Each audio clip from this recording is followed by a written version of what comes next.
And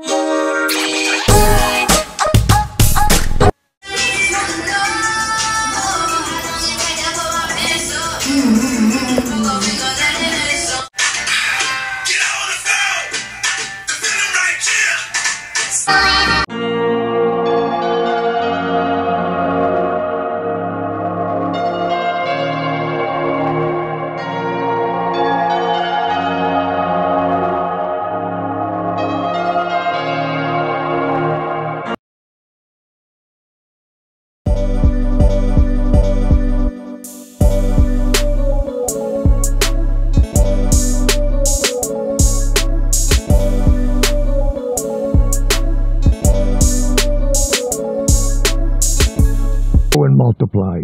It is necessary to plant the wheat grain in the darkness of the earth, and my failures, my despairs, my ignorance, and my inabilities are the darkness in which I have been planted in order to ripen. Now, like the wheat grain which will sprout and blossom only if it is nurtured with rain and sun and warm winds, I too must nurture my body and mind to fulfill my dreams.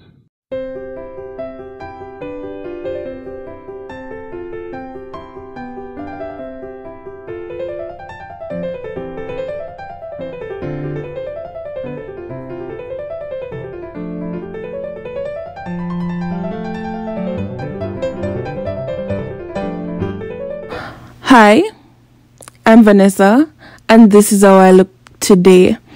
I'm extremely happy with my current weight. However, I was not always like this.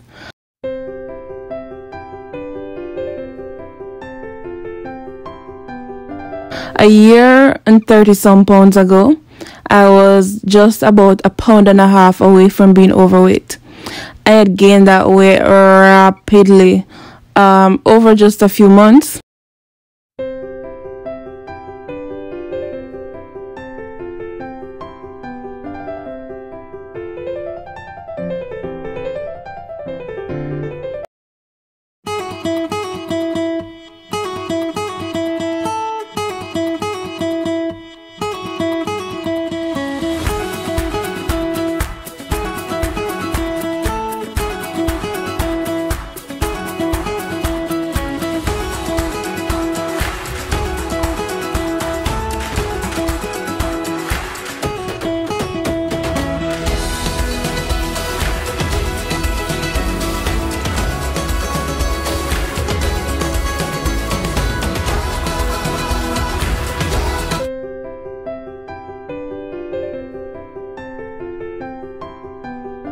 This rapid weight gain was attributed to several factors.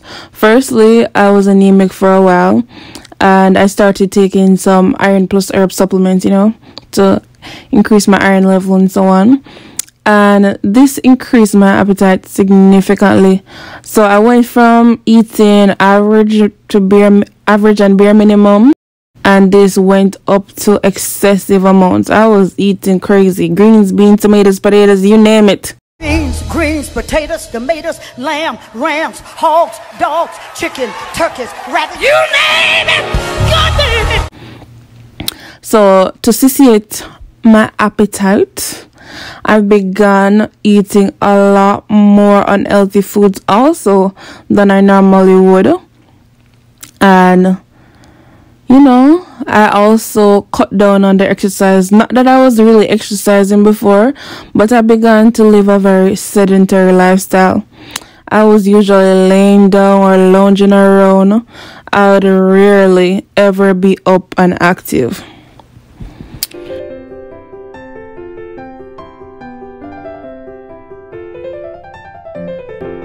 So at first, the weight gain was good because I was gaining weight in all the right places, or so it seemed. But then over time, things got a bit out of control. After the first 20 pounds, I'd say.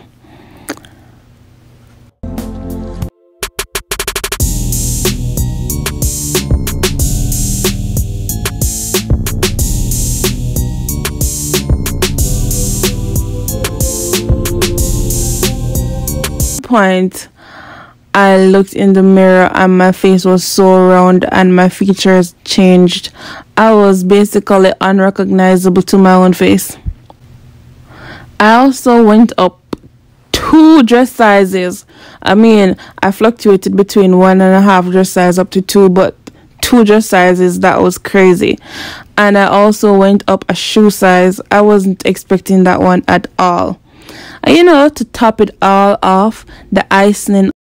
So with all these body changes and not feeling and looking like myself, and overall just not feeling healthy, I decided, this is not going to be my life. Yeah, enjoy my life, boom. I decided I'm going to lose this excess fat because as I can see, my body is struggling to store it. It was not good. So decided I was going to lose weight. So the first thing was to get the motivation. I had the desire, but I got the motivation. Now I realized that a lot of people struggle to lose weight, and I think the main thing is because they lack the motivation. And there's a difference between desire and motivation. You have the desire or the wanting to lose weight, but you have to have a motivation to keep you consistent.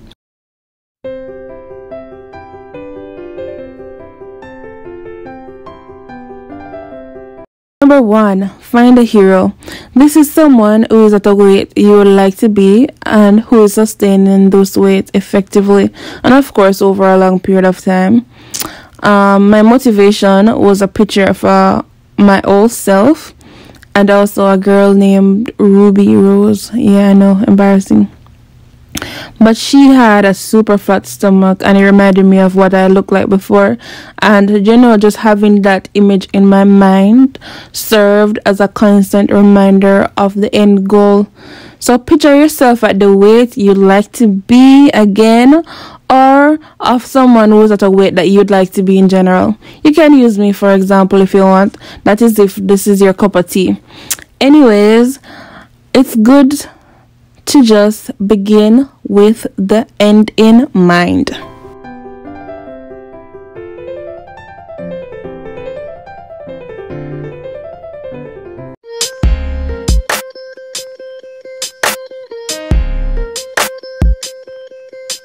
Step number 2, confession. Self-confession. Admit you have a problem.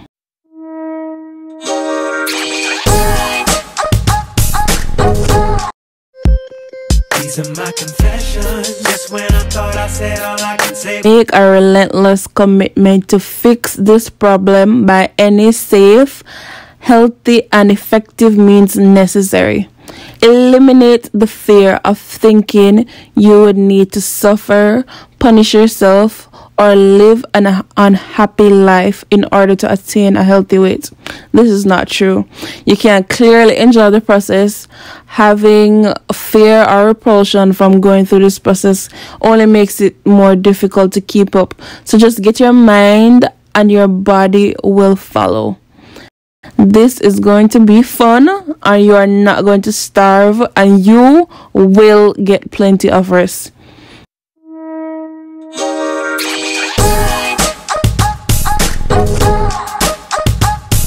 So, step number 3, you are to form good habits of positive self-talk. You will only be able to reach your full potential by breaking the negative habits that no longer serve you. My actions are ruled by appetite, passion, prejudice, greed, love, fear, environment, habit, and the worst of these tyrants is habit. Therefore, if I must be a slave to habit, let me be a slave to good habits. My bad habits must be destroyed and new furrows prepared for good seed. I will form good habits and become their slave. Don't say you cannot lose weight and keep it off, because that's a lie. You can. Say, I am constantly practicing new ways to improve my health. One day I will strike goal and make it stick. Also, Form a positive mental picture of what you would like to look like, and always see yourself making it to your goal despite all odds. Practice positive thinking about yourself until it becomes a habit. Practice and magnify your willpower. Make that your focus. The chains of habits are too light to be felt until they're too heavy to be broken. Warren Buffett.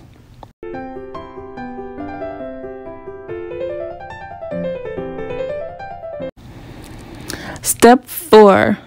Take notes of all the things that contributed to you being at an unhealthy weight, and come up with ways to try to fix this. Promise yourself to keep trying different methods until something works for you. Write down if you need to and revisit this often. This is important to you. Remember, nothing changes if nothing changes.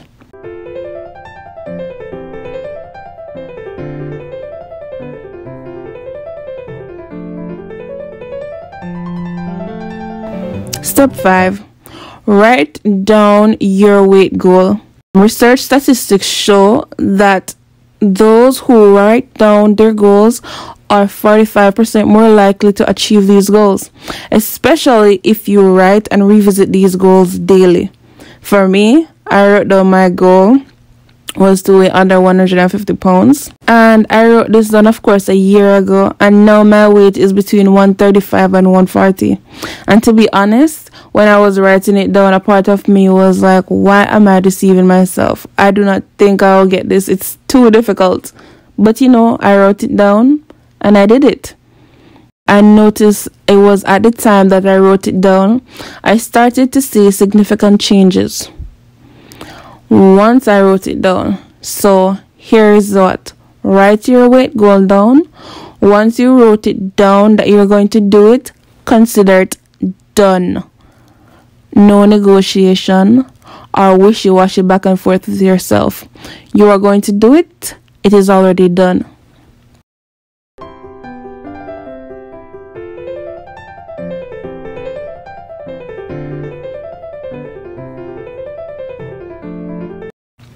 Step 6.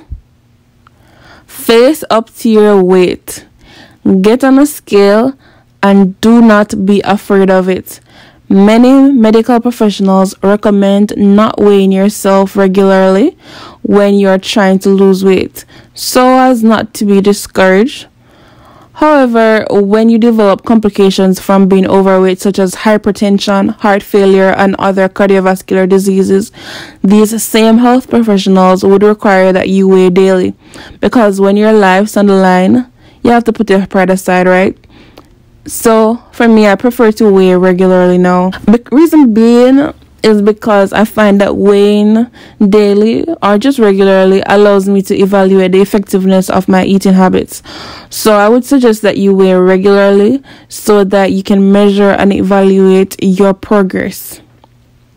And the key is not to be discouraged, but to be encouraged. When you check your weight, use it as an opportunity to compare your results to see if you delivered on your promise to yourself. So when the results are what you desire, think of new and better ways to achieve similar results. When the results are not what you want, think of responding by stopping where you are at and changing and substituting one or several bad habits for good ones, and then proceed, and then see your results, and reevaluate and keep going. The reevaluation process should always continue.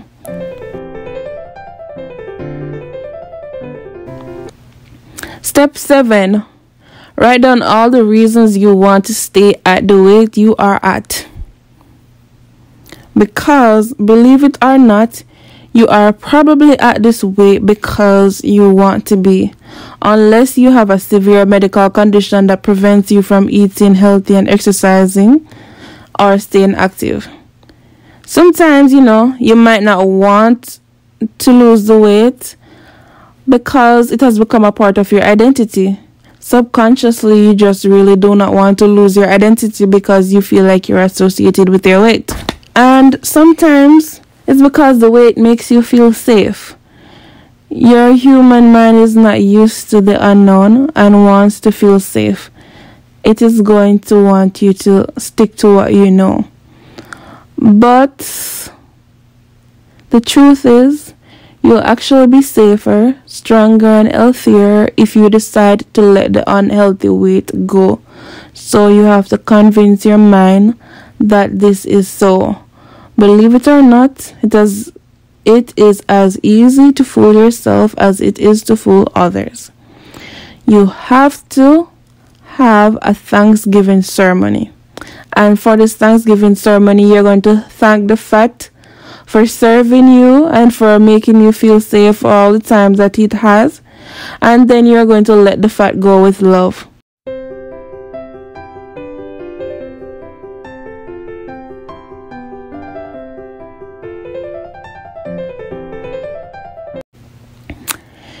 You have to be disciplined in what enters your body and the emotional causes of. There's a book I read by Louise Hay that was talking about health, and it mentioned a lot about some of the emotional causes of fat accumulation in the body. I think that would be an interesting read to follow up on for this.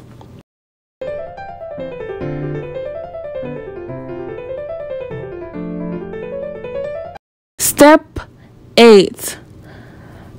This is cliche, but love yourself. Because when you do, you won't beat yourself up too much. Some days you're ahead, some days you're behind. In the end, the race is only with yourself.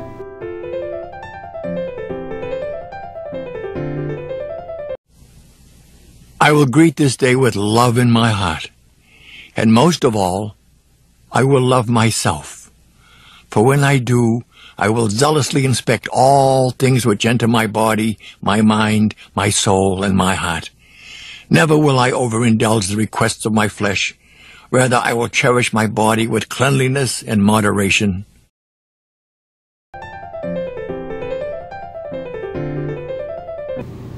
Lastly, there's a Japanese principle known as Kaizen. Kaizen is translated to mean good change. The principle of Kaizen is the belief that consistent micro improvements over a period of time adds up to a significant change. With that, think about all the changes that you can make that will add up over time to make a significant change in the end. And if you're losing weight slowly, it is actually a very positive thing because you are at a place where you can have better cosmetic effects and less loose skin because your body has the chance to readjust to the changes. So much to say, you can start small and form good habits, and moving slow will have positive results and also will be more sustainable. So go ahead, think of some good habits that you can put into practice today and see how they may and will change your life a year from now. Only not just think about these habits, but put them into practice now. You must act now. Anyways, if you've made it this far and found the video helpful, comment Kaizen below. Also, let me know your thoughts in the comments and share this video with whoever needs it. Thank you for watching and stay tuned for part 2 where I'll be talking to you about the foods and how it is that I'm able to eat what I want and keep my weight.